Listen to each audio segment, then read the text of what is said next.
Hi, guys. Welcome to Jen's on the Reel. I'm Jen. And I'm Jen.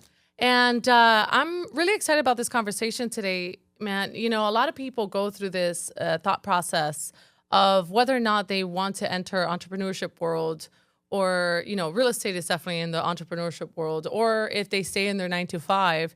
And, we go through this push and pull of consistency versus inconsistencies. Correct. Jen, you know, you've been in the entrepreneurship world for a long time now. How long has it been? A long time. Okay. It's been over 30 years, but I did do the 9 to 5 thing and the salary thing when I was younger. Because I started working at 16. Yeah. So I started somewhere around the same time. yeah, like at 16. So since I started at 16, I always had like a job, 9 to 5. And by the way, I was an incredible employee. Oh, yeah. I was very responsible. I was on time most of the time.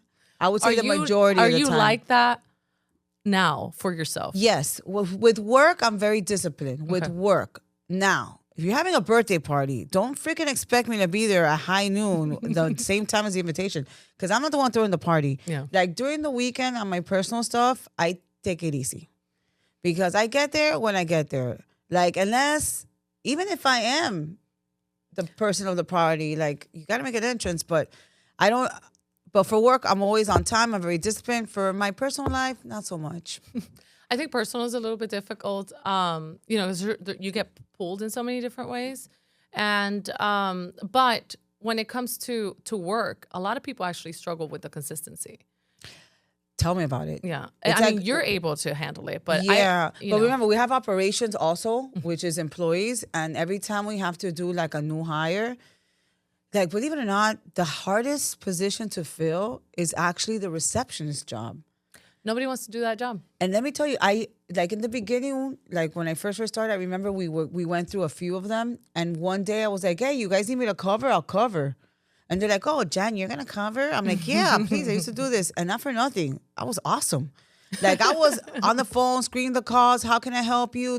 And I was like, and they were like, damn, you could do that job. And I'm like, yeah, but this is not my job.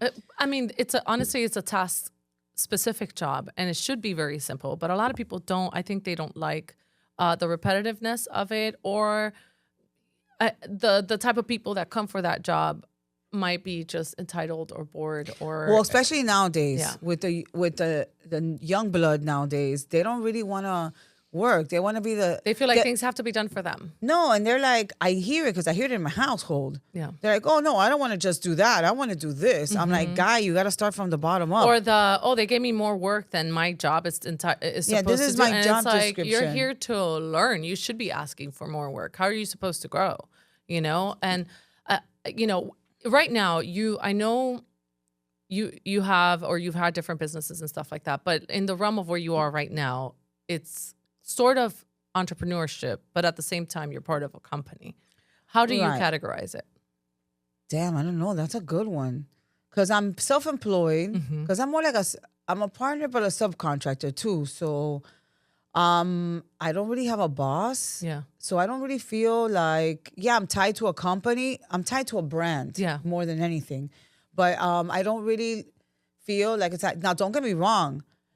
I have been self-employed for so long. And I remember after the 2008 crash that I had to close a mortgage company and everything. I think it was so bad. I had to go get a job. Yeah.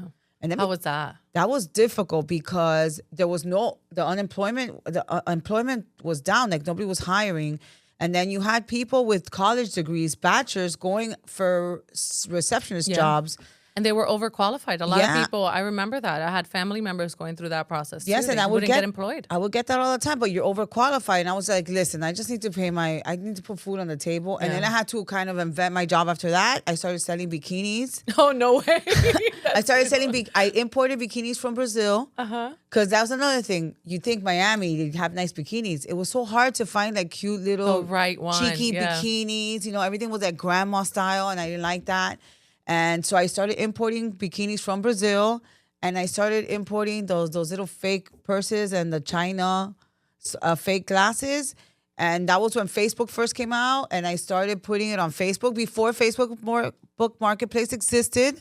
I had my own little page All and right. everything, and that's how I was able to survive. Believe it or not, because I couldn't No get way. a job. That's interesting how that turned out. It's sometimes in desperation, you put yourself in this position. And usually entrepreneurship in situations like this, where there's a lack of employment, available jobs, entrepreneurship is the way to go. No, and you don't understand. Like, I literally would go into my office in my house. I had a desk. I had purchase orders, and yeah, I was running it like a full business because I was like, "What? I can't get a job. Let me invent one." Look at that. And then and my friends used to tell me, "There's no way you could go back to a 9 to 5. You're so used to doing whatever you want all the time." And I'm like, "That's not true."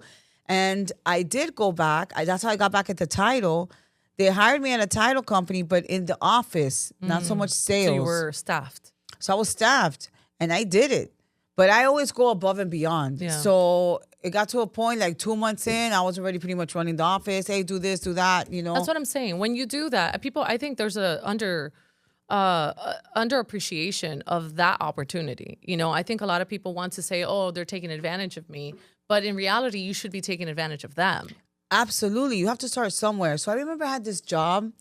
It was for SAP, which is this big company that does like tech. It's like an IBM type of thing. And they do stuff for like really big businesses. And my friend had a job there. And she's like, look, they're hiring for a receptionist. And I was like, screw it. I'm going to take it. Because at least I'll get my foot in the door. Yes. And I got hired as a receptionist. I lasted as a receptionist not even 3 months before they moved me to the back. But why? Because I went above and beyond. Again, I can't sit still doing nothing. I have to always be busy because if not, the day goes by slow. But I would be asking for work. Oh, do you need help with this? Do you need help with that? And I started learning. And 3 months later, a position opened in the back. And I knew it had benefits. It was a great company. That's awesome. And I was in high school. Yeah, no, that's awesome. I mean, like I said, it's underappreciated, those opportunities, and it is hard. It is hard to go from entrepreneurship into 9 to 5. I will say I had a moment not very long ago, actually, where I was fed up. I was fed up with the mortgage industry, fed up with real estate. And I was going through my tangent on I didn't want to deal with these crazy people, these crazy realtors. Remember. I think it was because I entered the mortgage industry, and that's actually a very difficult realm to be in. Emotionally. So I took a break. And I went and got employed, and it wasn't a 9 to 5. It was freaking like 9 to 8 and with a little break in the middle, and I had to be there. And yes, I did my job. I was great at what I was doing. I was a top performing location and everything. But at the end of the day, I felt so tied up to just the job, just the single pay, no individuality. I can't choose my schedule. Like, even though I work a lot on a regular as an entrepreneur, because you just work, you work more. It just happens, but you can still choose to move around, and you can, and your effort really equals how much money you make. No, and how about when you had to clock in and clock out for lunch? Imagine, you have an hour for lunch. Or you don't, those days. or you're running late or something like that, and like for me, it's important for me to be with my kids or to be present. And I've never not been present in their lives. No, and when you have little kids, it's hard. Yep. Well, even in the teenage years. No, yeah, that's what I mean. Because mine is already in their 20s. That's different. But when you have kids, even through 18, 19, you know what I mean? Yep. You're still, it's a lot of responsibility because I had the mortgage, and when I had the mortgage company, my son was little. So, and there was long nights, and I remember his dad would come over. We'd have dinner at the office together. At least we were together as a family. But I was like, well, you can't. It's very hard to be present in both, And I think a lot of women struggle with the opportunity of being present with their kids versus having to be full time at a job. I know my best friend struggles with that. Yeah, but I feel like, okay, so my mom used to work a lot. She actually worked in a mortgage company, but she wasn't in sales. She was in the office, but my mom's a workaholic, which is probably where I get it from. And I remember I was always in the office, me and my brother. So I know there's a lot of moms out there that sometimes they feel guilty because they take their kids to work or they drag them on showings or whatever.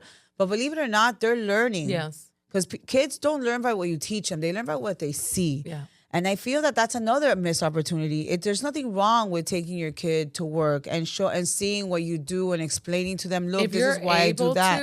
And I know sometimes it's hard because of, you might get distracted or you might not get the job done. But if you're able to at least finagle that, I think take that opportunity for what it is if that's what your schedule is like. Well, if you're an entrepreneur, you pretty much have a flexible schedule, so you shouldn't. And I feel when you're an entrepreneur, you work way more than 9 to 5. You do. Like I see my friends, and when they're out, man. They're 5 o'clock. Yeah, they're clocked out like everything completely. Like weekends, like they don't get calls at 7 o'clock at night. I mean, honestly, that was me when I went back into the workforce. Like I was like, no, I am done with this. I'm out. I need to focus here.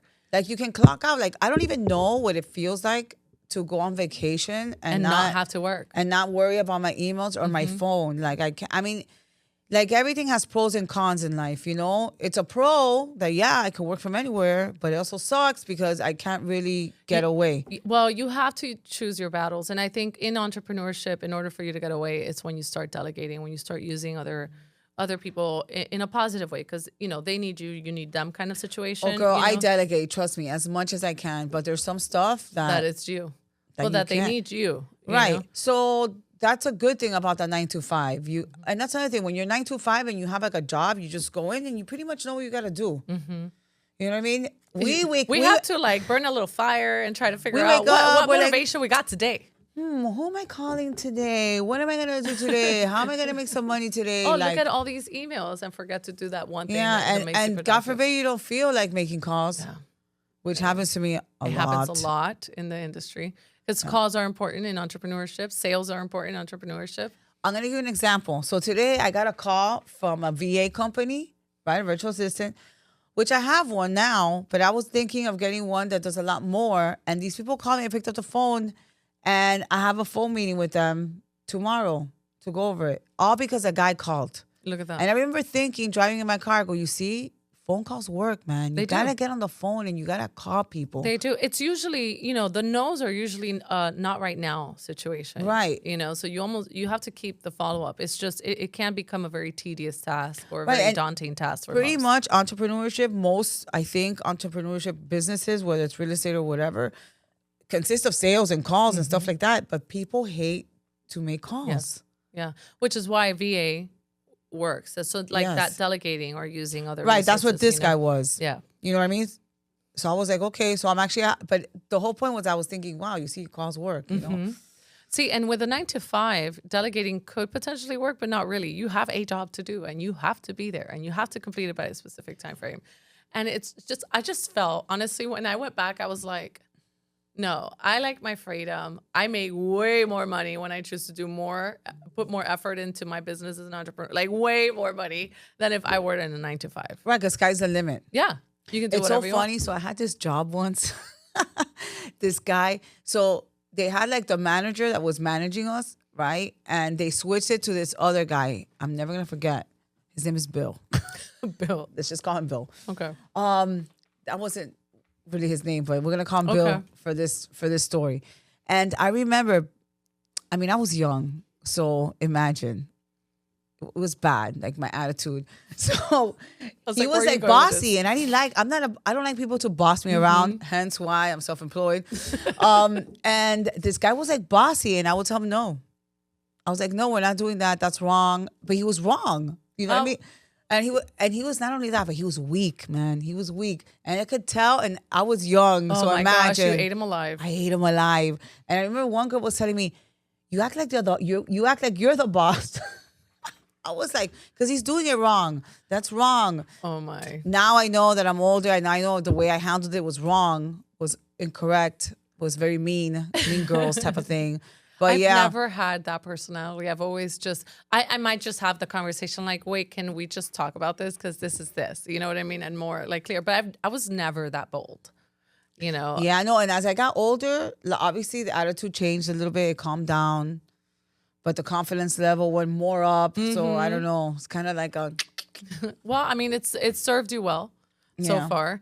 You know, a lot of people like to get into real estate because... Of the entrepreneurship. Of the entrepreneurship part of it. The freedom. Actually, they feel like you make a lot of money, which you can. Yes, you can. But you have to work a lot. And you have a lot of freedom. But that's not the case the first few years. No, I feel that real estate is a lot of work. Yeah. I'm licensed and I don't like to do real estate. I stick with title, you know what I mean? But real estate is a lot of work because you literally have to be finding the next one. Yeah. The next one. The next deal. You're as good as your next deal. That Jennifer Gomez says that. Yeah. I'll never forget that. You're as valuable as your next transaction if you're not able to put that money away and stuff like that. The problem is that the transactions don't come consistently unless you're investing that much more time or that much more money into the business. And if you did it for freedom, then you're not investing enough time. And it takes a lot of time, especially in the beginning. Like once you get like your stride that you've been doing it for a long time and you work off referrals, it kind of flows in a little bit easier. But even now, so for instance, now we were talking about this the other day in the office. So now like summer came, you know, kids going on vacation, the kids are off, whatever. Then it became a ghost town. Yeah. Like the first week, like that week of graduation and then no school. Everybody's gone. I can just tell you that I thought my email was broken because I was like, refresh. Where are the people? You mentioned that. My emails are also You know what I mean? And it's been slow. And I was telling my processor, I go, you know, real estate is slow right now. Mm-hmm. And people are complaining that it's slow. And I feel like when things are slow is when you have to work even more and you got to work even harder. And there's nothing wrong with taking vacation, please. I'm going on vacation soon. So there's nothing wrong with going on vacation. And everybody needs vacation because you get burned out. But it's just, I find it amusing how people we have waves or seasons. Yeah, and people don't take advantage of the market share. Yeah, yeah. You know what I mean? I think it depends a lot on where you are, too. But I'm not talking about like the Jennifer Gomez's, that's a friend of ours that she produces and she works and she's on vacation and she's working on vacation. You know what I mean? Because she's always has business coming in. No, she's always working. Yeah, and she has business coming in automatically because she's been doing this for so long. I'm talking about the people that I know that don't produce that much, and they're and not only going on vacation, their kids are not in school, so like, oh, I can't go there because my kids, and oh, I can't do this because my kids. Yep. So what? For like the next 3 months, you're stuck at home. I remember when the girls were small.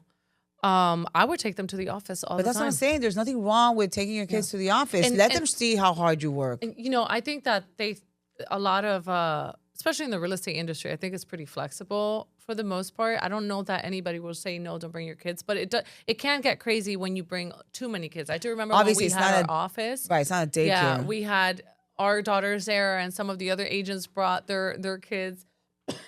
And then we were trying to keep control of the amount of noise and situation they were smaller. They were so smaller back then. But I will say that the opportunity to get the work done was there. You know, the other thing is, I mean, you can work from home. You're not supposed exactly. You're not supposed.